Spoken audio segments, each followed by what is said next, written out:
Hello, ghouls. I thought I'd try something a little bit different today with my recording. Today I'm going to read a slightly longer story. We're going to read The Birds by Daphne and Maurier because we're covering it in Thursday's book group. And I thought instead of having to see my face taking up the screen, put a nice background. And if you do enjoy seeing my face, there's going to be a little picture of me in the top corner. But if you don't, you can just ignore me. Anyway, I hope you enjoy. And I hope you get a little bit scared along with me. I'll certainly never look at a seagull the same way again after reading this. Ugh. On December the 3rd, the wind changed overnight and it was winter. Until then, the autumn had been mellow, soft. Leaves had lingered on the trees, golden red, and the hedgerows were still green. The earth was rich where the plough had turned it. Nat Hoken, because of a wartime disability, had a pension and did not work full-time at the farm. He worked 3 days a week, and they gave him the lighter jobs, hedging, thatching, repairs to the farm buildings. Although he was married with children, his was a solitary disposition. He liked best to work alone. It pleased him when he was given a bank to build up or a gate to mend at the far end of the peninsula, where the sea surrounded the farmland on either side. Then at midday he would pause and eat the pasty that his wife had baked for him, and sitting on the cliff's edge would watch the birds. Autumn was best for this, better than spring. In spring the birds flew inland, purposeful, intent. They knew where they were bound. The rhythm and ritual of their life brooked no delay. In autumn, those that had not migrated overseas but remained to pass the winter were caught up in the same driving urge, but because migration was denied them, they followed a pattern of their own. Great flocks of them came to the peninsula, restless, uneasy, spending themselves in motion, now wheeling, circling in the sky, now settling to feed on the rich, new-turned soil. But even when they fed, it was as though they did so without hunger, without desire. Restlessness drove them to the skies again. Black and white, jackdaw and gull, mingled in strange partnership, seeking some sort of liberation, never satisfied, never still. Flocks of starlings, rustling like silk, flew to fresh pasture, driven by the same necessity of movement, and the smaller birds, the finches and the larks, scattered from tree to hedge as if compelled. Nat watched them, and he watched the seabirds too. Down in the bay they waited for the tide. They had more patience. Oyster catchers, redshank, sanderling and curlew watched by the water's edge as the slow sea sucked at the shore and then withdrew, leaving the strip of seaweed bare and the shingle churned. The seabirds raced and ran upon the beaches. Then that same impulse to flight seized upon them too. Crying, whistling, calling, they skimmed the placid sea and left the shore. Make haste, make speed, hurry and be gone. But where? And to what purpose? The restless urge of autumn, unsatisfying, sad, had put a spell upon them, and they must flock and wheel and cry. They must spill themselves of motion before winter came. Perhaps, thought Nat, munching his pasty by the cliff's edge, a message comes to the birds in autumn like a warning. Winter is coming. Many of them perish. And like people who, apprehensive of death before their time, drive themselves to work or folly, the birds do likewise. The birds had been more restless than ever this fall of the year, the agitation more marked because the days were still. As the tractor traced its path up and down the western hills, the figures of the farmers silhouetted on the driving seat, the whole machine and the man upon it would be lost momentarily in the great cloud of wheeling, crying birds. There were many more than usual, Nat was sure of this. Always in autumn they followed the plough, but not in great flocks like these, nor with such clamour. Nat remarked upon it when hedging was finished for the day. Yes, said the farmer, there are more birds about than usual. I've noticed it too. And daring, some of them, taking no notice of the tractor. 1 or 2 gulls came so close to my head this afternoon I thought they'd knock my cap off. And, as it was, I could scarcely see what I was doing. And when they were overhead and I had the sun in my eyes, I have a notion that the weather will change. It will be a hard winter. That's why the birds are restless. Nat, tramping home across the fields and down the lane to his cottage, saw the birds still flocking over the western hills in the last glow of the sun. No wind, and the grey sea calm and full. Campion in bloom yet in the hedges and the air mild. The farmer was right, though, and it was that night the weather turned. Nat's bedroom faced east. He woke just after 2 and heard the wind in the chimney. Not the storm and bluster of a sou'easterly gale bringing the rain, but east wind, cold and dry. It sounded hollow in the chimney, and a loose slate rattled on the roof. Nat listened, and he could hear the sea roaring in the bay. Even the air in the small bedroom had turned chill. A draught came under the skirting of the door, blowing upon the bed. Nat drew the blanket round him, leant closer to the back of his sleeping wife, and stayed wakeful, watchful, aware of misgiving without cause. Then he heard the tapping on the window. There was no creeper on the cottage walls to break loose and scratch upon the pane. He listened, and the tapping continued until, irritated by the sound, Nat got out of bed and went to the window. He opened it, and as he did so, something brushed his hand, jabbing at his knuckles, grazing the skin. Then he saw the flutter of wings. It was gone, over the roof behind the cottage. It was a bird. What kind of bird, he could not tell. The wind must have driven it to shelter on the sill. He shut the window and went back to bed, but feeling his knuckles were wet, put his mouth to the scratch. The bird had drawn blood. Frightened, he supposed, and bewildered, the bird seeking shelter had stabbed at him in the darkness. Once more he settled himself to sleep. Presently the tapping came again, this time more forceful, more insistent, and now his wife woke at the sound and, turning in the bed, said to him, "See to the window, Nat. It's rattling." "I've already seen to it," he told her. "There's some bird there trying to get in. Can't you hear the wind? It's blowing from the east, driving the birds to shelter." "Send them away," she said. "I can't sleep with that noise." He went to the window for the second time, and now, when he opened it, there was not one bird upon the sill, but half a dozen. They flew straight into his face, attacking him. He shouted, striking out at them with his arms, scattering them. Like the first one, they flew over the roof and disappeared. Quickly he let the window fall and latched it. "Did you hear that?" he said. "They went for me, tried to peck my eyes." He stood by the window, peering into the darkness, and could see nothing. His wife, heavy with sleep, murmured from the bed. "I'm not making it up," he said, angry at her suggestion. "I tell you, the birds were on the sill, trying to get into the room." Suddenly a frightened cry came from the room across the passage where the children slept. "It's Jill," said his wife, roused at the sound, sitting up in bed. "Go to her, see what's the matter." Nat lit the candle, but when he opened the bedroom door to cross the passage, the draught blew out the flame. There came a second cry of terror, this time from both children, and stumbling into their room, he felt the beat of wings about him in the darkness. The window was wide open. Through it came the birds, hitting first the ceiling and the walls, and then swerving in mid-flight, turning to the children in their beds. "It's all right, I'm here," shouted Nat, and the children flung themselves screaming upon him, while in the darkness the birds rose and dived and came for him again. "What is it, Nat? What's happened?" his wife called from the further bedroom, and swiftly he pushed the children through the door to the passage and shut it upon them, so that he was alone now in their bedroom with the birds. He seized a blanket from the nearest bed, and using it as a weapon, flung it to right and left about him in the air. He felt the thud of bodies, heard the fluttering of wings, but they were not yet defeated, for again and again they returned to the assault, jabbing his hands, his head, little stabbing beaks, sharp as a pointed fork. The blankets became a weapon of defence. He wound it round his head, and then in greater darkness beat at the birds with his bare hands. He dared not stumble to the door and open it, lest in doing so the birds should follow him. How long he fought with them in the darkness he could not tell, but at last the beating of the wings about him lessened and then withdrew, and through the density of the blanket he was aware of light. He waited, listened. There was no sound except the fretful crying of one of the children from the bedroom beyond. The fluttering, the whirring of the wings had ceased. He took the blanket from his head and stared about him.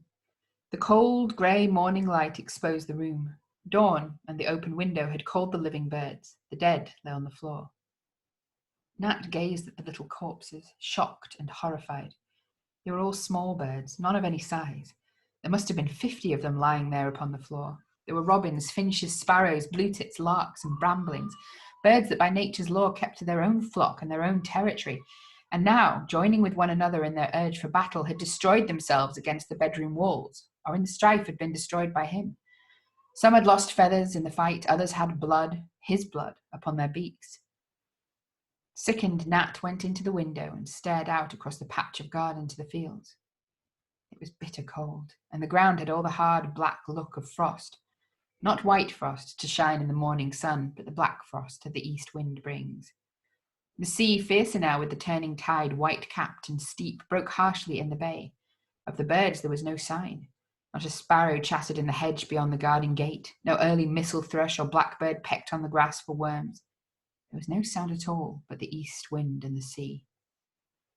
Nat shut the window and the door of the small bedroom and went back across the passage to his own.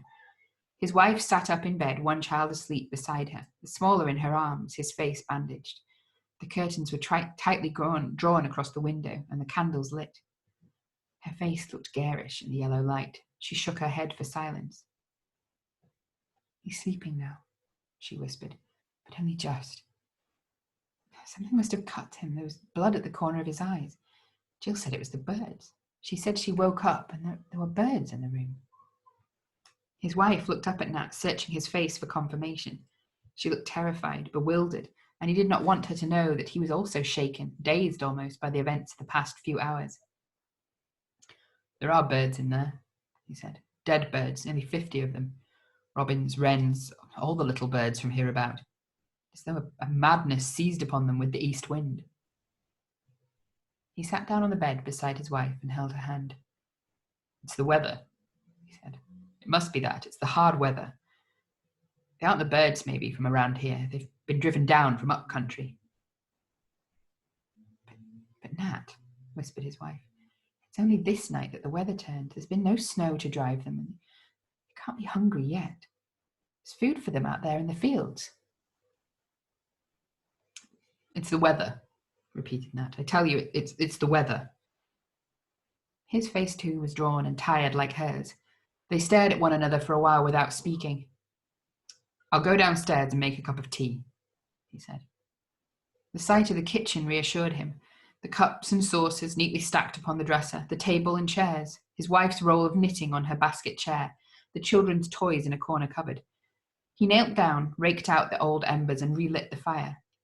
The glowing sticks brought normality, the steaming kettle and the brown teapot comfort and security. He drank his tea, carried a cup up to his wife, and then he washed in the scullery, and putting on his boots, opened the back door. The sky was hard and leaden, and the brown hills that had gleamed in the sun the day before looked dark and bare. The east wind, like a razor, stripped the trees, and the leaves, crackling and dry, shivered and shattered with the wind's blast. Nat stubbed the earth with his boot. It was frozen hard. He had never known a change so swift and sudden. Black winter had descended in a single night. The children were awake now. Jill was chattering upstairs, and young Johnny crying once again. Nat heard his wife's voice, soothing, comforting. Presently they came down. He had breakfast ready for them, and the routine of the day began. "Did you drive away the birds?" asked Jill, restored to calm because of the kitchen fire, because of day, because of breakfast. "Yes, they've all gone now," said Nat. "It was the east wind brought them. They were frightened and lost. They wanted shelter." "Oh, they tried to peck us," said Jill. "They went for Johnny's eyes." "Fright made them do that," said Nat. "They didn't know what they were in the dark bedroom." "Well, I hope they don't come again," said Jill. "Perhaps if we put bread for them outside the window, they'll eat that and fly away." She finished her breakfast and then went for her coat and hood, her school books and her satchel. Nat said nothing, but his wife looked at him across the table. A silent message passed between them. "I'll walk with her to the bus," he said. "I don't go to the farm today." And while the child was washing in the scullery, he said to his wife, "Keep all the windows closed, and the doors too, just to be on the safe side. I'll go to the farm, find out if they heard anything in the night." Then he walked with his small daughter up the lane. She seemed to have forgotten her experience of the night before. She danced ahead of him, chasing the leaves, her face whipped with the cold and rosy under the pixie hood. "Is it going to snow, Dad?" she said. "It's cold enough." He glanced up at the bleak sky, felt the wind tear at his shoulders. No, he said. It's not going to snow. This is a black winter, not a white one. All the while he searched the hedgerows for the birds, glanced over the top of them to the fields beyond, looked to the small wood above the farm where the rooks and jackdaws gathered. He saw none. The other children waited by the bus stop, muffled, hooded like Jill, their faces white and pinched with cold. Jill ran to them, saying, "My dad says it won't snow," she called. "It's going to be a black winter." She said nothing of the birds. She began to push and struggle with another little girl. The bus came ambling up the hill. Nat saw her onto it and then turned and walked back towards the farm. It was not his day for work, but he wanted to satisfy himself that all was well. Jim the cowman was clattering in the yard. "Boss around?" asked Nat. "Gone to market," said Jim. "It's Tuesday, isn't it?" He clumped off round the corner of a shed. He had no time for Nat. Nat was said to be superior, read books and the like. Nat had forgotten it was Tuesday. It showed how the events of the preceding night had shaken him. He went to the back door of the farmhouse and heard Mrs. Trigg singing in the kitchen, the wireless making a background to her song. "Are you there, missus?" called out Nat. She came to the door, beaming, broad, and a good-tempered woman. "Oh, hello, Mr. Hocken," she said. "Can you tell me where this cold is coming from? Is it Russia? I've never seen such a change. And it's going on, the wireless says. Something to do with the Arctic Circle."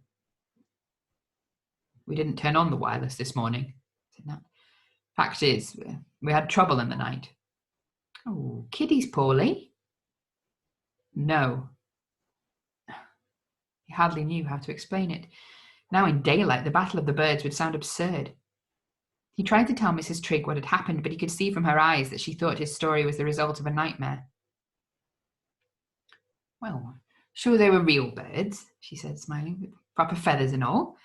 Not the funny-shaped kind that the men see after closing hours on a Saturday night." "Mrs. Trigg," he said, "there are 50 dead birds, robins, wrens and such, lying low on the floor of the children's bedroom. They went for me. They tried to go for young Johnny's eyes." Mrs. Trigg stared at him doubtfully. "Well, there now," she answered. "I suppose the weather brought them. Once in the bedroom, they wouldn't know where they were to. Foreign birds, maybe, from that Arctic Circle." "No," said Nat. "They were the birds you see about here every day." "Oh, funny thing," said Mrs. Trigg. "No explaining it, really. You ought to write up and ask the Guardian. They'd have some answers for it. Well, I must be getting on." She nodded, smiled, and went back into the kitchen. Nat, dissatisfied, turned to the farm gate. Had it not been for those corpses on the bedroom floor, which he must now collect and bury somewhere, he would have considered the tale exaggeration too. Jim was standing at the gate. "Had any trouble with the birds?" asked Nat. "Birds? What birds?" "Got them up our place last night. Scores of them. Came into the children's bedroom. Quite savage they were." "Oh?" It took time for anything to penetrate Jim's head. "Never heard of birds acting savage," he said at length. "They get tame-like sometimes. I've seen them come to the window for crumbs." "These birds last night weren't tame." "No? Well, cold maybe, hungry. You put out some crumbs." Jim was no more interested than Mrs. Trigg had been. It was, Nat thought, like air raids in the war. No one down this end of the country knew what the Plymouth folk had seen and suffered. You had to endure something yourself before it touched you. He walked back along the lane and crossed the stile to his cottage. He found his wife in the kitchen with young Johnny. "Seen anyone?" she asked. "Mrs. Trigg and Jim," he answered. "I don't think they believe me. Anyway, nothing wrong up there." "You might take the birds away," she said. "I don't go into the room to make the beds until you do. I'm scared." "Nothing to scare you now," said Nat. "They're dead, aren't they?" He went up with a sack and dropped the stiff bodies into it one by one. Yes, there were 50 of them all told. Just the ordinary common birds of the hedgerow, nothing as large even as a thrush. It must have been fright that made them act the way they did. Blue tits, wrens, it was incredible to think of the power of their small beaks jabbing at his face and hands the night before. He took the sack out into the garden and was faced now with a fresh problem. The ground was too hard to dig. It was frozen solid. Yet no snow had fallen. Nothing had happened in the past hours but the coming of the east wind. It was unnatural, queer. The weather prophets must be right. The change was something connected with the Arctic Circle. The wind seemed to cut him to the bone as he stood there, uncertainly holding the sack. He could see the white-capped seas breaking down under the tide. He decided to take the birds to the shore and bury them.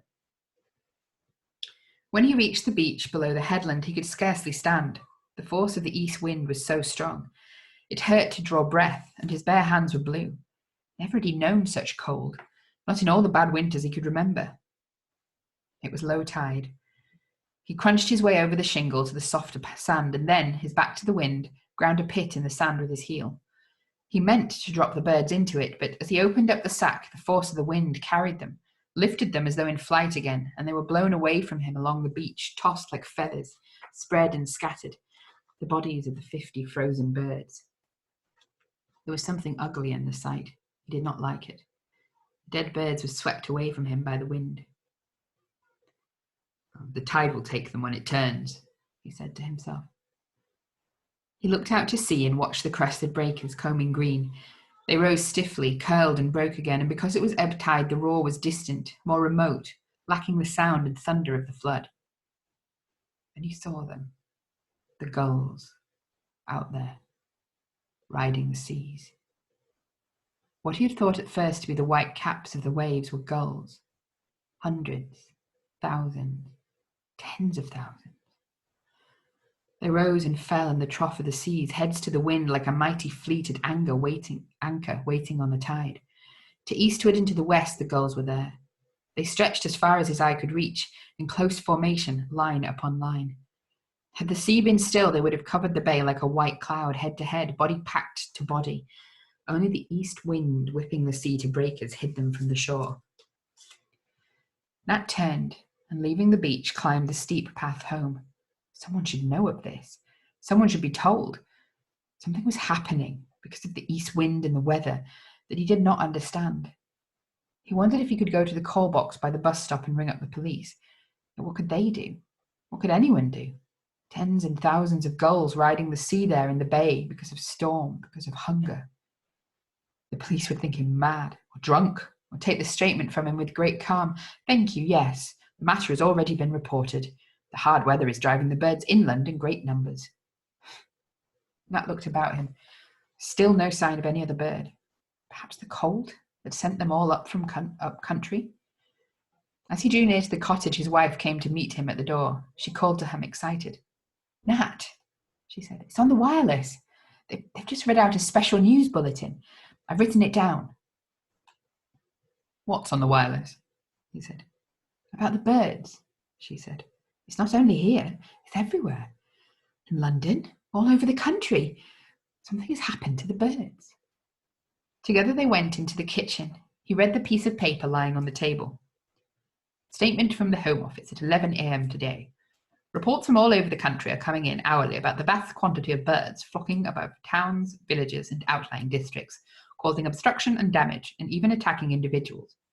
It is thought that the Arctic airstream, at present covering the British Isles, is causing birds to migrate south in immense numbers, and that intense hunger may drive these birds to attack human beings. Householders are warned to see to their windows, doors, and chimneys, and to take reasonable precautions for the safety of their children. A further statement will be issued later." A kind of excitement seized Nat. He looked at his wife in triumph. "There you are," he said. "Let's hope they'll hear that at the farm. Mrs. Trigg will know it wasn't any story. It's true. It's all over the country. I've been telling myself all morning there's something wrong. And just now, down on the beach, I looked out to sea and there are gulls. Thousands of them. Tens of thousands of them. You couldn't put a pin between their heads, and they're all out there, riding on the sea, waiting." "What are they waiting for, Nat?" she asked. He stared at her, then looked down again at the piece of paper. "I don't know," he said slowly. "It says here the birds are hungry." He went over to the drawer where he kept his hammer and tools. "What are you going to do, Nat?" "See to the windows and the chimneys too, like they tell you." You think they would break in, with the windows shut? Those sparrows and robins and such? Well, how could they?" He did not answer. He was not thinking of the robins and the sparrows. He was thinking of the gulls. He went upstairs and worked there the rest of the morning, boarding the windows of the bedrooms, filling up the chimney bases. Good job it was his free day and he was not working at the farm. It reminded him of the old days at the beginning of the war. He was not married then, and he'd made all the blackout boards for his mother's house in Plymouth. Made the shelter too. Not that it had been of any use when the moment came. He wondered if they would take these precautions up at the farm. He doubted it. Too easy going, Harry Trigg and his missus. Maybe they'd laugh at the whole thing, go off to a dance or a whist drive. "Dinner's ready," she called him from the kitchen. "All right, I'm coming down." He was pleased with his handiwork. The frames fitted nicely over the little panes and at the base of the chimneys. When dinner was over and his wife was washing up, Nat switched on the 1 o'clock news. The same announcement was repeated, the one which she'd taken down during the morning, but the news bulletin enlarged upon it. "The flocks of birds have caused dislocation in all areas," the announcer, "and in London the sky was so dense at 10 o'clock this morning that it seemed as if the city was covered by a vast black cloud. The birds settled on rooftops, on window ledges, and on chimneys. The species included blackbird, thrush, the common house sparrow, and, as might be expected in the metropolis, a vast quantity of pigeons and starlings, and that frequenter of the London River, the black-headed gull. The sight has been so unusual that traffic came to a standstill in many thoroughfares, work was abandoned in shops and offices, and the streets and pavements were crowded with people standing about to watch the birds." Various incidents were recounted. The suspected reason of cold and hunger stated again, and warnings to householders repeated. The announcer's voice was smooth and suave. Nat had the impression that this man in particular treated the whole business as he would an elaborate joke. There'd be others like them, hundreds of them, who did not know what it was to struggle in darkness with a flock of birds. There would be parties tonight in London, like the ones they gave on election nights. People standing about, shouting and laughing, getting drunk. "Come and watch the birds." Nat switched off the wireless. He got up and started work on the kitchen windows. His wife watched him, young Johnny at her heels. "What? Boards for down here too?" she said. "Why, I'll have to light up before 3 o'clock. I see no call for boards down here." "Better be sure than sorry," answered Nat. "I'm not going to take any chances." "What they ought to do," she said, "is to call the army out and shoot the birds. That would soon scare them off." "Let them try," said Nat. "How'd they set about it?" "They have the army to the docks," she answered. "When the dockers strike, the soldiers go down and unload the ships." "Yes," said Nat. "And the population of London is 8 million or more. Think of all the buildings, all the flats and houses. Do you think they have enough soldiers to go around shooting birds from every roof?" "I don't know, but something should be done. They ought to do something." Nat thought to himself that they were no doubt considering the problem at the very moment, but whatever they decided to do in London and the big cities would not help the people here, 300 miles away. Each householder must look after his own. "How are we off for food?" he said. "No, Nat, whatever next?" "Never mind. What have you got in the larder?" "It's shopping day tomorrow, you know that. I don't keep uncooked food hanging about, it goes off. Butcher doesn't call till the day after, but I can bring back something when I go in tomorrow." Nat did not want to scare her. He thought it possible that she might not go to town tomorrow. He looked in the larder for himself and in the cupboard where she kept her tins. That would do for a couple of days. Bread was low. "What about the baker?" "He comes tomorrow too." He saw she had flour. If the baker did not call, she had enough to bake 1 loaf. "We were better off in the old days," he said, "when the women baked twice a week and had pilchards salted, and there was food for a family to last a siege if need be." "I've tried the children with tinned fish. They don't like it." Nat went on hammering the boards across the kitchen windows. Candles. They were low in candles too. That must be another thing she meant to buy tomorrow. Well, it could not be helped. They must go to bed early tonight. That was if...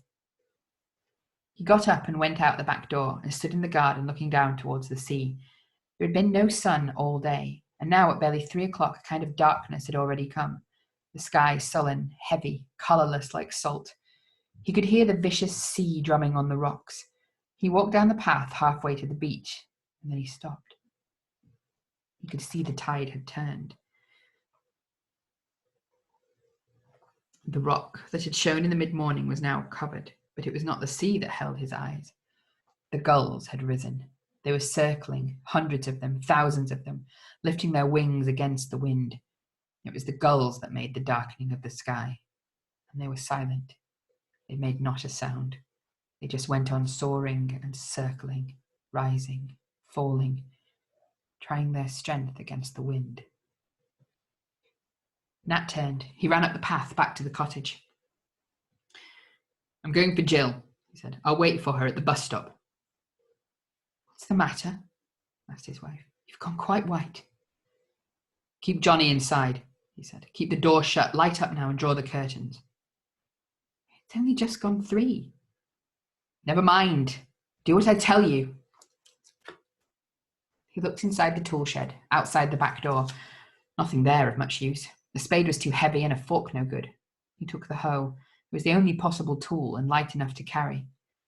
He started walking up the lane to the bus stop and now and again glanced back over his shoulder. The gulls had risen higher now. Their circles were broader, wider. They were spreading out in huge formation across the sky. He hurried on. Although he knew the bus would not come to the top of the hill before 4 o'clock, he had to hurry. He passed no one on the way. He was glad of this. No time to stop and chatter. At the top of the hill he waited. He was much too soon. There was half an hour still to go.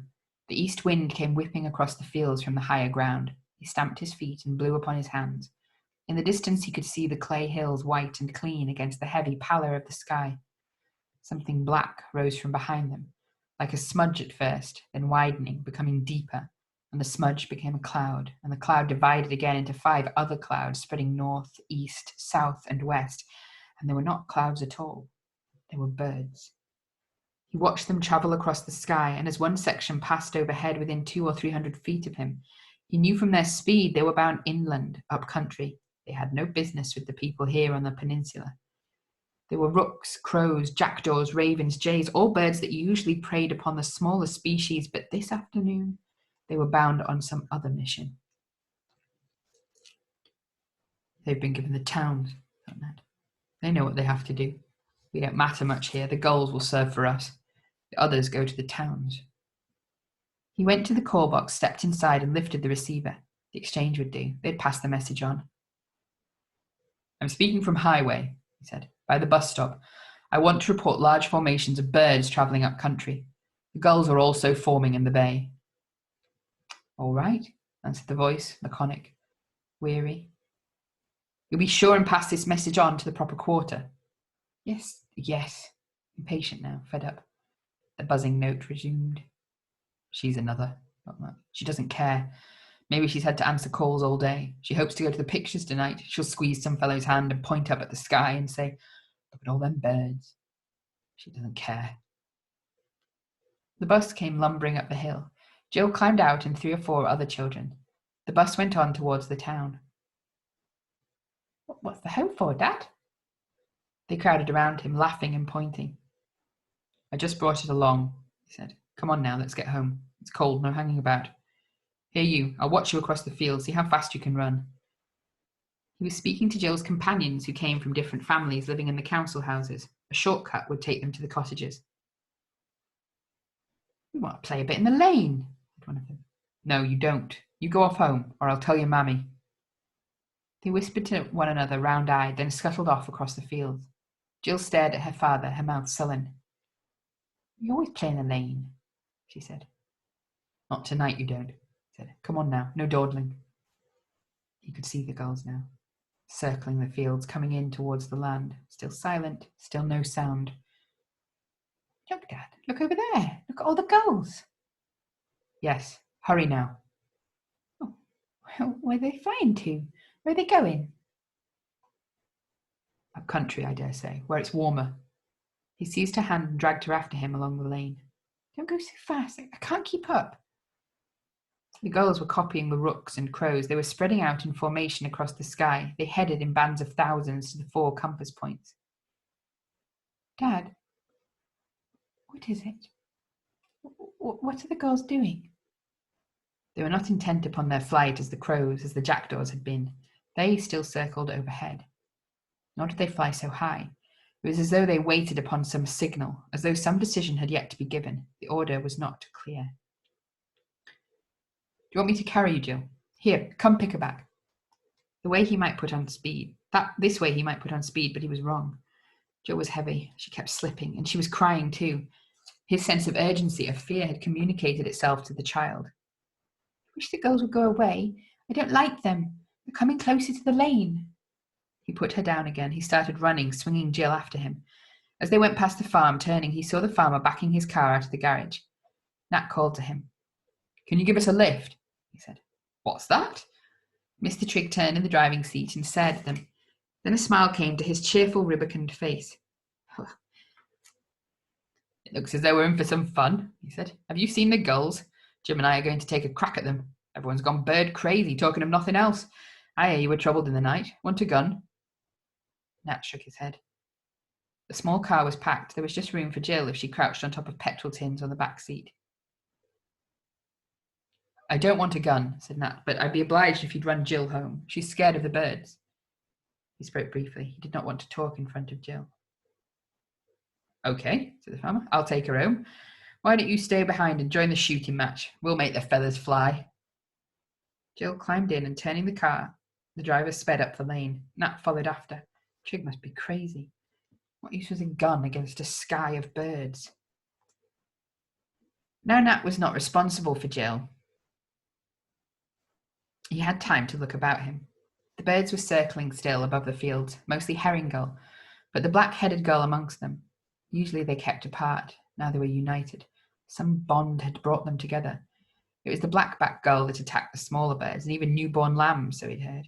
He'd never seen it done. He remembered this now, though, looking above him in the sky. They were coming in towards the farm. They were circling lower in the sky. And the black-backed gulls were to the front. The black-backed gulls were leading. The farm, then, was their target. They were making for the farm. Nat increased his pace towards his own cottage. He saw the farmer's car turn and come back along the lane. It drew up beside him with a jerk. Oh, the kid has run inside, said the farmer. Your wife was watching for her. Well, what do you make of it? They're saying in town the Russians have done it. The Russians have poisoned the birds. How could they do that? Asked Nat. Don't ask me. You know how stories get around. Will you join my shooting match? No, I'll get along home. The wife will be worried else. My missus says if she could eat gull, there'd be some sense in it, said Trigg. We'd have roast gull, bait gull, pickle 'em into the bargain. You wait until I let off a few barrels into the brutes. That'll scare 'em. Have you boarded your windows? Asked Nat. No, lot of nonsense. They like to scare you on the wireless. I've had more to do today than to go bound boarding up my windows. I'd board them now, if I were you. God, you're windy. Like to come to our place to sleep? No, thanks all the same. All right. See you in the morning. Give you a gull breakfast. The farmer grinned and turned his car to the farm entrance. Nat hurried on, past the little wood, past the old barn, and then across the stile to the remaining field. As he jumped the stile, he heard the whir of wings. A black-backed gull dived down at him from the sky, missed, swerved in flight, and rose to dive again. In a moment it was joined by others, 6, 7, a dozen black-backed and herring mixed. Nat dropped his hoe. The hoe was useless. Covering his head with his arms, he ran towards the cottage. They kept coming at him from the air, silent save for the beating wings, the terrible, fluttering wings. He could feel the blood on his hands, his wrists, his neck. Each stab of a swooping beak tore his flesh. If only he could keep them from his eyes. Nothing else mattered. He must keep them from his eyes. They had not learnt yet how to cling to a shoulder, how to rip clothing, how to dive in mass upon the head, upon the body. But with each dive, with each attack, they became bolder, and they had no thought for themselves.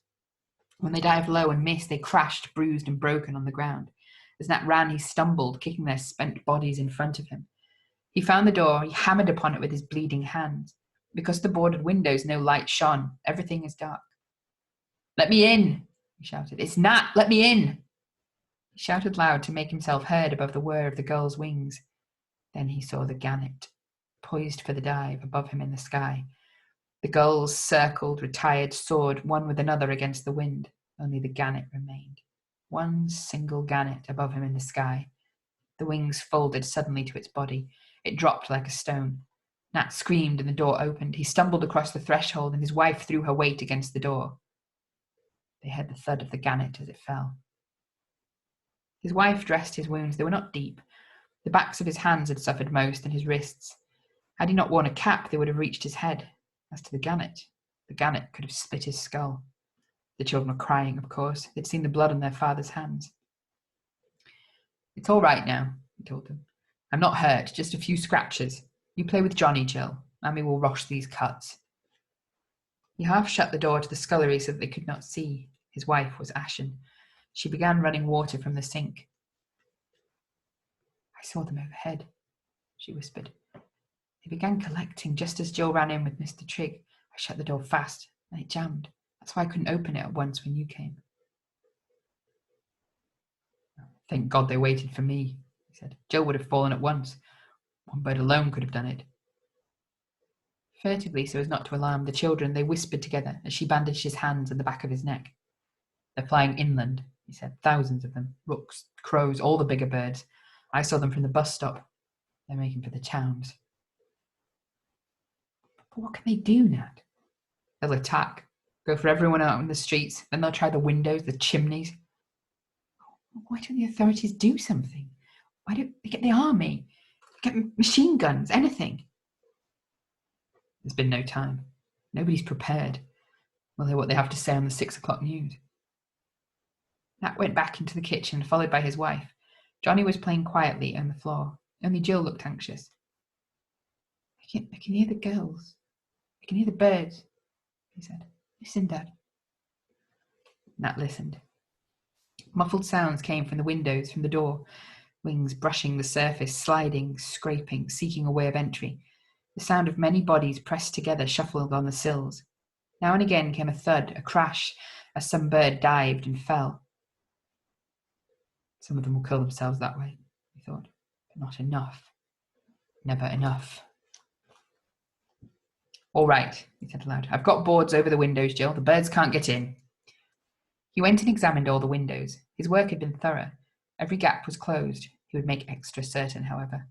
He found wedges, pieces of old tin, strips of wood and metal, and fastened them at the sides to reinforce the boards. His hammering helped to deafen the sound of the birds, the shuffling, the tapping, and more ominous, he did not want his wife or the children to hear it, the splinter of cracked glass. "Turn on the wireless," he said. Let's have the wireless." That would drown the sound also. He went upstairs to the bedrooms and reinforced the windows there. Now he could hear the birds on the roof, the scraping of claws, a sliding, jostling sound. He decided they must sleep in the kitchen, keep up the fire, bring down the mattresses and lay them out on the floor. He was afraid of the bedroom chimneys. The boards he had placed at the chimney bases might give way. In the kitchen they would be safe because of the fire. He'd have to make a joke of it, pretend to the children they were playing at camp. If the worst happened and the birds forced an entry down the bedroom chimneys, it would be hours, days perhaps, before they could break down the doors. The birds would be imprisoned in the bedrooms. They could do no harm there. Crowded together, they would stifle and die. He began to bring the mattresses downstairs. At sight of them, his wife's eyes widened in apprehension. She thought the birds had already broken in upstairs. "All right," he said cheerfully. "We'll all sleep together in the kitchen tonight. More cosy here by the fire. Then we shan't be worried by those silly old birds tapping at the window." He made the children help him rearrange the furniture, and he took the precaution of moving the dresser with his wife's help across the window. It fitted well. It was an added safeguard. The mattresses could now be lain one beside the other against the wall where the dresser had stood. "We're safe now," he thought. "We're snug and tight like an air raid shelter. We can hold out. It's just the food that worries me. Food and coal for the fire. We've enough for 2 or 3 days, not more. By that time..." No use thinking ahead as far as that. And they'd be giving directions on the wireless. People would be told what to do.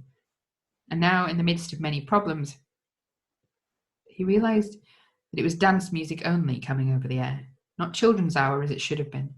He glanced at the dial. Yes, they were on the home service, all right. Dance records. He switched to the light program. He knew the reason. The usual programs had been abandoned. This only happened at exceptional times, elections and such. He tried to remember if it had happened in the war during the heavy raids on London. But of course, the BBC was not stationed in London during the war. The programmes were broadcast from other temporary quarters. We're better off here. We're better off here in the kitchen with the windows and the doors boarded than they are up in the towns. Thank God we're not in the towns.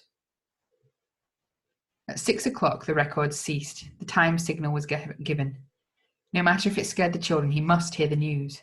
There was a pause after the pips. Then the announcer spoke. His voice was solemn, grave, quite different from midday. This is London, he said. A national emergency was proclaimed at 4 o'clock this afternoon. Measures are being taken to safeguard the lives and property of the population, but it must be understood that these are not easy to effect immediately, owing to the unforeseen and unparalleled nature of the present crisis. Every householder must take precautions to his own building, and where several people live together, as in flats and apartments, they must unite to do the utmost they can to prevent entry. It is absolutely imperative that every individual stays indoors tonight, and that no one at all remains on the streets or roads or anywhere without doors. The birds, in vast numbers, are attacking anyone on sight, and have already begun an assault upon buildings, but these, with due care, should be impenetrable. The population is asked to remain calm and not to panic. Owing to the exceptional nature of the emergency, there will be no further transmission from any broadcasting station until 7 a.m. tomorrow. They played the national anthem. Nothing more happened. Nat switched off the set. He looked at his wife. She stared back at him. "What's it mean?" said Jill. "What did the news say?" "There won't be any more programmes tonight," said Nat. "There's been a breakdown at the BBC." "Is it the birds?" asked Jill. "Have the birds done it?" "No," said Nat. "It's just that everyone's very busy. And then, of course, they have to get rid of the birds, messing everything up in the towns. Well, we can manage without the wireless for one evening." "I wish we had a gramophone," said Jill. "That would be better than nothing." She had her face turned to the dresser, backed against the windows. Try as they did to ignore it, they were all aware of the shuffling, the stabbing, the persistent beating and sweeping of wings. "We'll have supper early," suggested Nat. "Something for a treat. Ask Mammy. Toasted cheese, eh? Something we all like." He winked and nodded at his wife. He wanted the look of dread and apprehension to go from Jill's face. He helped with the supper, whistling, singing, making as much clatter as he could, and it seemed to him that the shuffling and the tapping were not so intense as they had been at first. Presently he went up to the bedrooms and listened, and he no longer heard the jostling for place upon the roof. "They've got reasoning powers," he thought. "They know it's hard to break in here. They'll try elsewhere. They won't waste their time with us." Supper passed without incident, and then, when they were clearing away, they heard a new sound, droning, familiar, a sound they all knew and understood. His wife looked up at him, her face alight. "It's planes," she said. "They're sending out planes after the birds. That's what I said they ought to do all along. That will get them. Isn't that gunfire? Can you hear the guns?" It must be gunfire, out at sea. Nat could not tell. Big naval guns might have an effect upon the gulls out at sea, but the gulls were inland now. The guns couldn't shell the shore because of the population. "It's good, isn't it," said his wife, "to hear the planes." And Jill, catching her enthusiasm, jumped up and down with Johnny.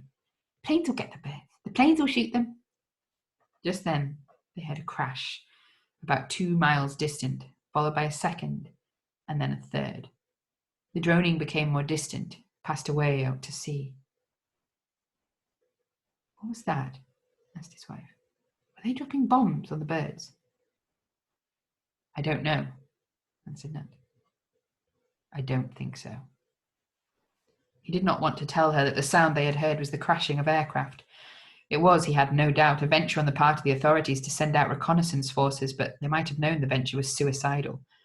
What could aircraft do against birds that flung themselves to death against propeller and fuselage, but hurtled to the ground themselves? This was being tried now, he supposed, over the whole country, and at a cost. Someone high up had lost his head.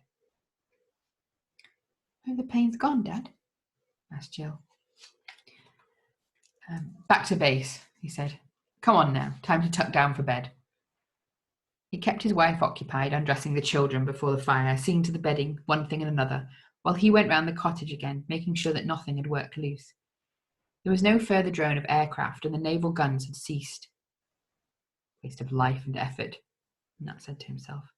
"We can't destroy enough of them that way. Cost too heavy. There's always gas. Maybe they'll try spraying with gas, mustard gas. We'll be warned first, of course, if they do. There's one thing. The best brains in the country will be on it tonight.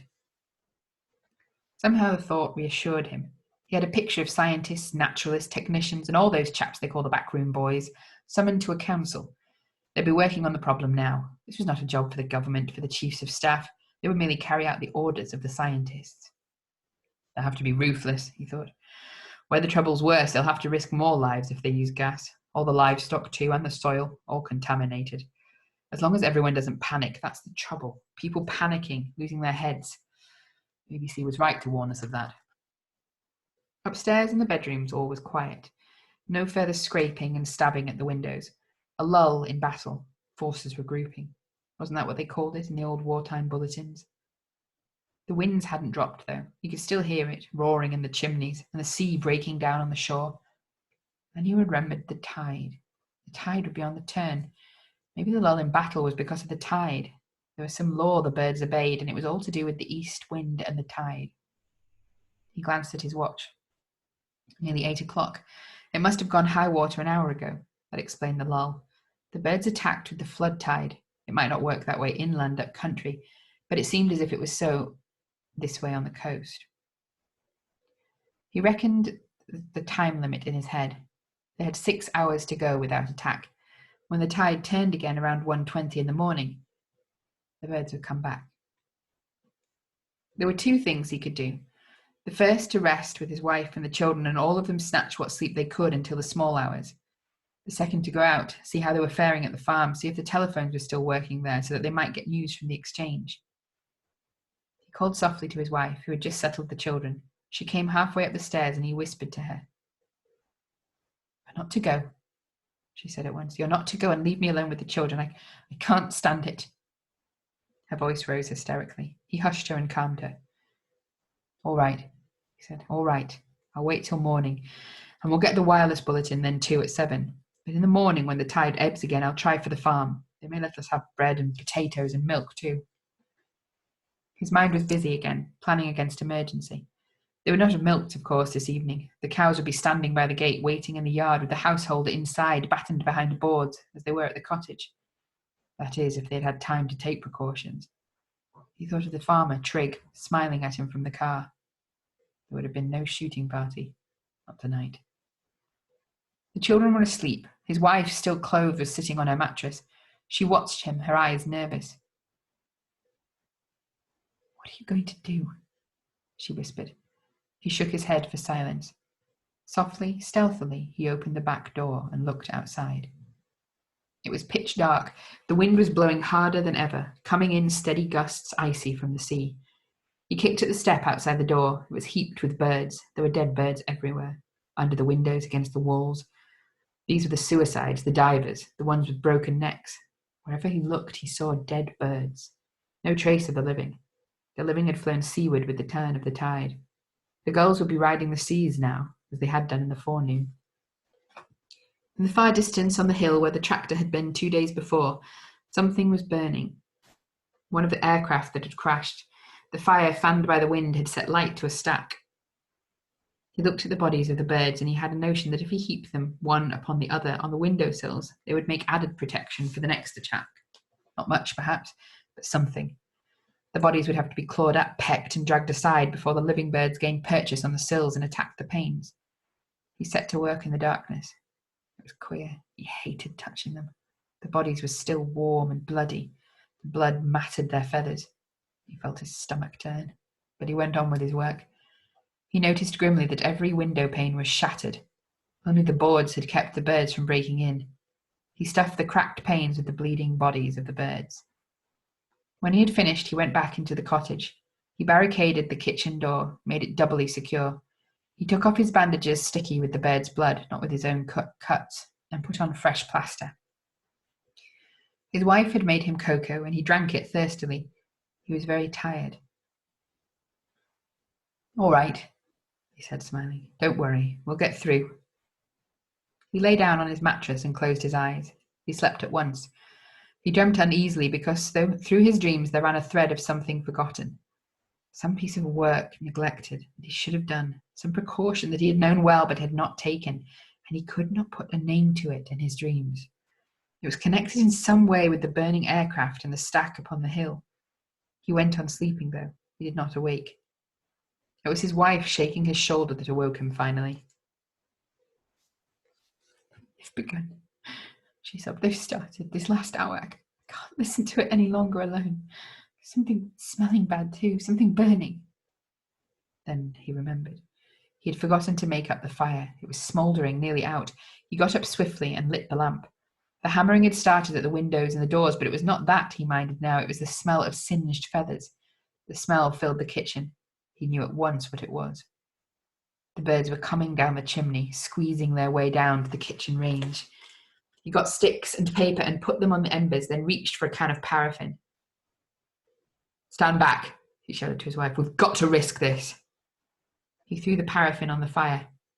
The flame roared up the pipe, and down upon the fire fell the scorched, blackened bodies of the birds. The children woke, crying. "What is it?" said Jill. "What's happened?"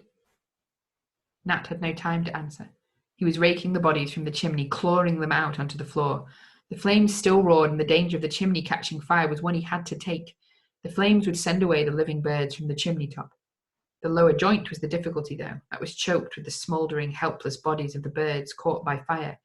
He scarcely heeded the attack on the windows and the door. Let them beat their wings, break their beaks, lose their lives in the attempt to force an entry into his home. They would not break in. He thanked God he had one of the old cottages with small windows, stout walls, not like the new council houses. Heaven help them up the lane, the new council houses. "Stop crying," he called to the children. "There's nothing to be afraid of. Stop crying." He went on raking at the burning, smouldering bodies as they fell into the fire. "This'll fetch them," he said to himself. "The draft and the flames together. We're all right, as long as the chimney doesn't catch. I ought to be shot for this. It's all my fault. Last thing, I should have made up the fire. I knew there was something." Amid the scratching and tearing at the window boards came the sudden homely striking of the kitchen clock. 3 a.m. A little more than 4 hours yet to go. He could not be sure of the exact time of high water. He reckoned it would not turn much before 7:30, 20 to 8. "Light up the primers," he said to his wife. "Make up some tea and the kids some cocoa. No use sitting around doing nothing." That was the line. Keep her busy, and the children too. Move about, eat, drink. Always best to be on the go. He waited by the range. The flames were dying, but no more blackened bodies fell from the chimney. He thrust his poker up as far as it could go and found nothing. It was clear. The chimney was clear. He wiped the sweat from his forehead. "Come on now, Jill," he said. "Bring me some more sticks. We'll have a good fire going directly." She wouldn't come near him, though. She was staring at the heaped, singed bodies of the birds. "Never mind them," he said. "We'll put those in the passage where I've got the fire steady."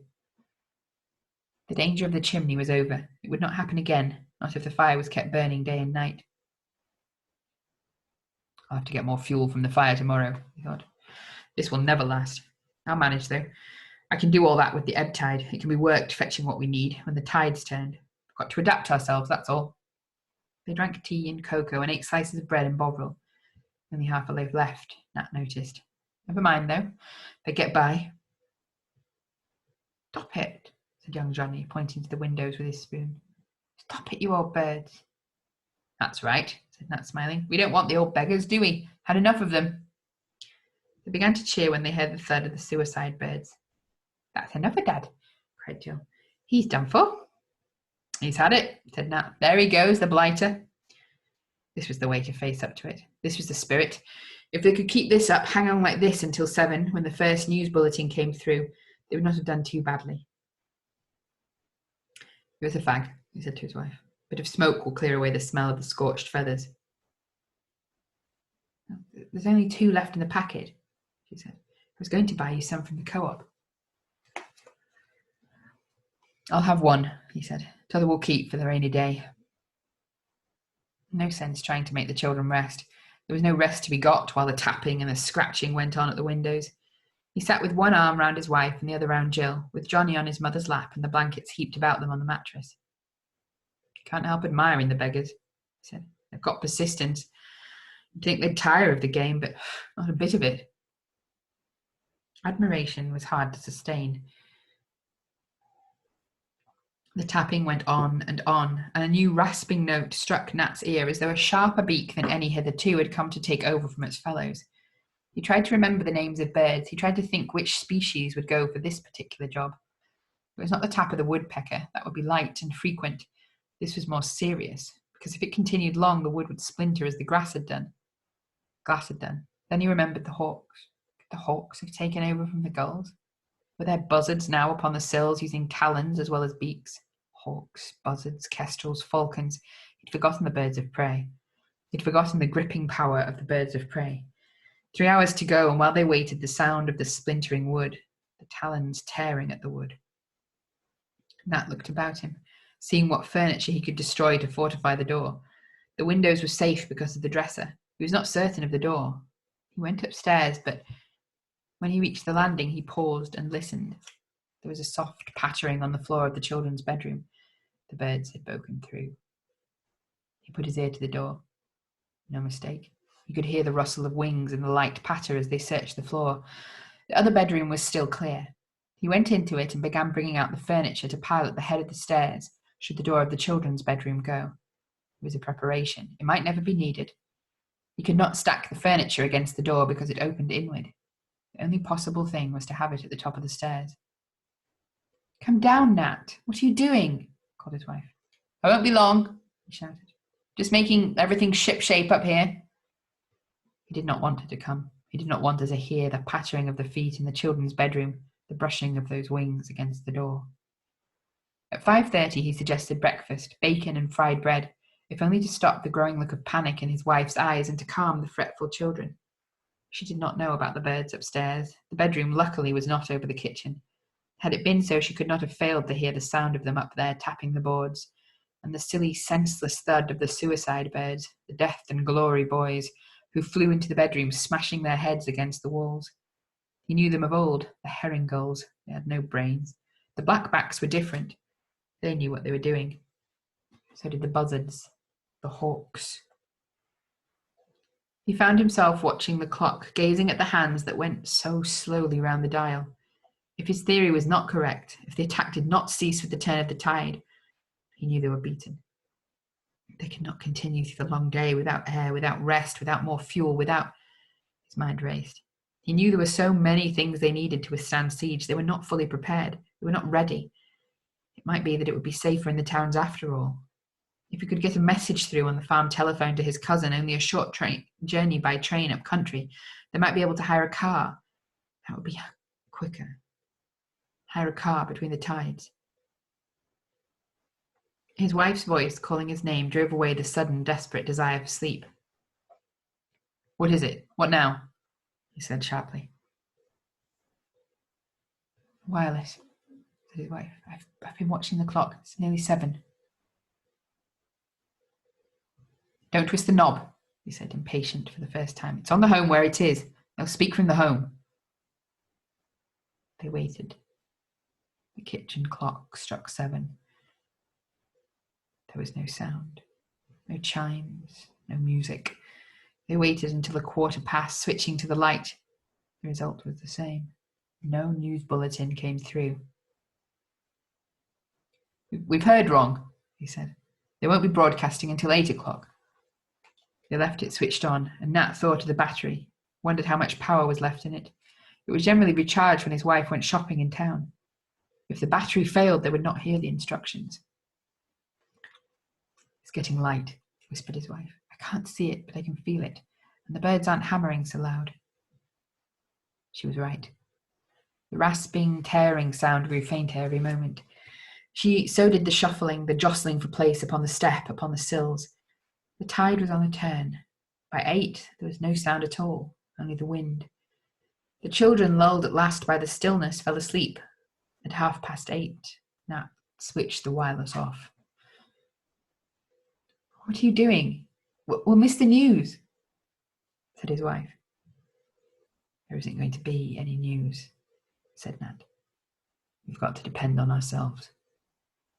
He went to the door and slowly pulled away the barricades. He drew the bolts and kicked the bodies from the step outside the door, breathed in the cold air. He had 6 working hours before him, and he knew he must reserve his strength for the right things, not waste it in any way. Food, and light and fuel. These were the necessary things. If he could get them in sufficiency, they could endure another night. He stepped into the garden, and as he did so, he saw the living birds. The gulls had gone to ride the sea as they had done before. They sought seafood and the buoyancy of the tide before they returned to the attack. Not so the land birds. They waited and watched. Nat saw them on the hedgerows and on the soil, crowded in the trees, outside in the field, line upon line of birds, all still, doing nothing. He went to the end of his small garden. The birds did not move. They went on watching him. I've got to get food, said Nat to himself. I've got to go to the farm to find food. He went back to the cottage. He saw to the windows and the doors. He went upstairs and opened the children's bedroom. It was empty, except for the dead birds on the floor. The living were out there in the garden, in the fields. He went downstairs. I'm going to the farm, he said. His wife clung to him. She had seen the living birds from the open door. Take us with you, she begged. We can't stay here alone. I'd rather die than stay here alone. He considered the matter. He nodded. Come on then, he said. Bring baskets and Johnny's pram. We can load up the pram. They dressed against the biting wind, wore gloves and scarves. His wife put Johnny in the pram and Nat took Jill's hands. Birds, she whimpered. They're all out there in the fields. They won't hurt us, he said. Not in the light. They started walking across the field towards the stile, and the birds did not move. They waited, their heads turned toward the wind. When they reached the turning to the farm, Nat stopped and told his wife to wait in the shelter of the hedge with the two children. But I want to see Mrs. Trigg, she protested. There are lots of things we can borrow if they went to market yesterday. Not only bread and... Wait here, Nat interrupted. I'll be back in a minute. The cows were lowing, moving restlessly in the yard, and he could see a gap in the fence where the sheep had knocked their way through to roam unchecked in the front garden before the farmhouse. No smoke came from the chimneys. He was filled with misgivings. He did not want his wife or the children to go down to the farm. Don't jibe now, said Nat harshly. Do what I say. She withdrew with the pram into the hedge, screening herself and the children from the wind. He went down alone to the farm. He pushed his way through the herd of bellowing cows, which turned this way and that, distressed, their udders full. He saw the car standing by the gate, not put away in the garage, and the windows of the farmhouse were smashed. There were many dead gulls lying in the yard and around the house. The living birds perched on the group of trees behind the farm and on the roof of the house. They were quite still. They watched him. Jim's body lay in the yard, what was left of it. When the birds had finished, the cows had trampled him. His gun was beside him. The door of the house was shut and bolted, but as the windows were smashed, it was easy to lift them and climb through. Trigg's body was close to the telephone. He must have been trying to get through to the exchange when the birds came for him. The receiver was hanging loose, the instrument torn from the wall. No sign of Mrs. Trigg. She would be upstairs. Was it any use going up? Sickened, Nat knew what he would find. Thank God, he said to himself. There were no children. He forced himself to climb the stairs, but halfway he turned and descended again. He could see her legs protruding from the open bedroom door. Beside her were the bodies of the black-backed gulls and an umbrella, broken. It's no use. I'm not doing anything. I've only got 5 hours less than that. The Triggs would understand. I must load up with what I can find. He tramped back to his wife and children. I'm going to fill up the car with stuff, he said. I'll put coal in it and paraffin for the primers. We'll take it home and return for a fresh load. What about the Triggs? Asked his wife. They must have gone to friends, he said. Shall I come and help you then? No, there's a mess down there. Cows and sheep all over the place. Wait, I'll get the car. You can sit in it. Clumsily, he backed the car out of the yard and into the lane. His wife and the children could not see Jim's body from there. Stay here, he said. Never mind the pram. The pram can be fetched later. I'm going to load the car. Her eyes watched his all the time. He believed she understood. Otherwise, she would have suggested helping him to find the bread and groceries. They made 3 journeys altogether, backwards and forwards between their cottage and the farm, before he was satisfied they had everything they needed. It was surprising, once he started thinking, how many things were necessary. Almost the most important of all was planking for the windows. He had to go round searching for timber. He wanted to renew the boards on all the windows at the cottage. Candles, paraffin, nails, tin stuff, the list was endless. Besides all that, he milked 3 of the cows. The rest, poor brutes, would have to go on bellowing. On the final journey, he drove the car to the bus stop, got out and went to the telephone box. He waited a few minutes, jangling the receiver. No good, though. The line was dead. He climbed onto a bank and looked over the countryside, but there was no sign of life at all. Nothing in the fields but the watching, waiting birds. Some of them slept. He could see the beaks tucked into the feathers. You'd think they'd be feeding, he said to himself, not just standing in that way. And he remembered. They were gorged with food. They had eaten their fill during the night. That was why they did not move this morning. No smoke came from the chimneys of the council houses. He thought of the children who had run across the fields the night before. I should have known, he thought. I ought to have taken them home with me. He lifted his face to the sky. It was colourless and grey. The bare trees on the landscape looked bent and blackened by the east wind. The cold did not affect the living birds waiting out there in the fields. This is the time they ought to get them, said Nat. They're a sitting target now. They must be doing this all over the country. Why don't our aircraft take off now and spray them with mustard gas? What are all our chaps doing? They must know. They must see for themselves. He went back to the car and got into the driver's seat. Go quickly.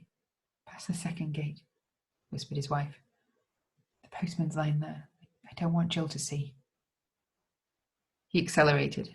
Little Maurice bumped and rattled along the lane. The children shrieked with laughter. Up and down, shouted young Johnny. It was 1:45 by the time they reached the cottage, only an hour to go. Better have cold dinner, said Nat. Hot up something for yourself and the children, some of that soup. I haven't time to eat now. I've got to unload all this stuff. He got everything inside the cottage. It could be sorted later. Give them all something to do during the long hours ahead. First he must see to the windows and the doors. He went round the cottage methodically, testing every window, every door. He climbed onto the roof also and fixed boards across every chimney except the kitchen. The cold was so intense he could hardly bear it, but the job had to be done. Now and again he would look up, searching the sky for aircraft. None came. As he worked, he cursed the inefficiency of the authorities. It's always the same, he muttered. They always let us down. Muddle from the start. No plans, no real organisation. And we don't matter down here. That's what it is. People up country have priority. They're using gas up there, no doubt, and all the aircraft. Got to wait and take what comes. He paused, his work on the bedroom chimney finished, and looked out to sea. Something was moving out there. Something grey and white among the breakers. Good old Navy, he said. They never let us down. They're coming down channel. They're turning in the bay. He waited, straining his eyes, watering in the wind towards the sea. He was wrong, though. It was not ships. The Navy was not there. The gulls were rising from the sea. The massed flocks in the field with ruffled feathers rose in formation from the ground, and wing to wing soared upward to the sky. The tide had turned again. Nat climbed down the ladder and went inside the kitchen. The family were at dinner. It was a little after 2. He bolted the door and put up the barricade and lit the lamp. It's night time, said young Johnny. His wife had switched on the wireless once again, but no sound came from it. I've been all round the dial, she said. Foreign stations and that lot. I can't get anything. Maybe they have the same trouble, he said. Maybe it's the same right through Europe. She poured out a plateful of the Triggs soup, cut him a large slice of the Triggs bread, and spread their dripping upon it. They ate in silence. A piece of the dripping ran down young Johnny's chin and fell onto the table. Manage, Johnny, said Jill. You should learn to wipe your mouth. The tapping began at the windows, at the door. The rustling, the jostling, the pushing for position on the sills, the first thud of the suicide girls upon the step. Won't America do anything? Said his wife. They've always been our allies, haven't they? Surely America will do something. Nat did not answer. The boards were strong against the windows and on the chimneys too. The cottage was filled with stores, with fuel, with all they needed for the next few days. When he had finished dinner, he would put the stuff away, stack it neatly, get everything shipshape handy-like. His wife could help him, and the children too. They'd tire themselves out between now and 9:15 when the tide would ebb, and then he'd tuck them down on their mattresses, see that they slept good and sound until 3 a.m. He had a new scheme for the windows, which was to fix barbed wire in front of the boards. He had brought a great roll of it from the farm. The nuisance was he'd have to work at this in the dark when the lull came between 9 and 3. Pity he'd not thought of it before. Still, as long as the wife slept and the kids, that was the main thing. The smaller birds were at the windows now. He recognised the light tapping of their beaks and the soft brush of their wings. The hawks ignored the windows. They concentrated their attack upon the door. Nat listened to the tearing sound of splintering wood and wondered how many million years of memory were stored in those little brains, behind the stabbing beaks, the piercing eyes, now giving them this instinct to destroy mankind with all the deft precision of machines. I'll smoke that last fag, he said to his wife. Stupid of me. It's the one thing I forgot to bring back from the farm. He reached for it, switched on the silent wireless. He threw the empty packet on the fire and watched it burn. That's the end of our story time today. And good night, ghouls. Sleep well.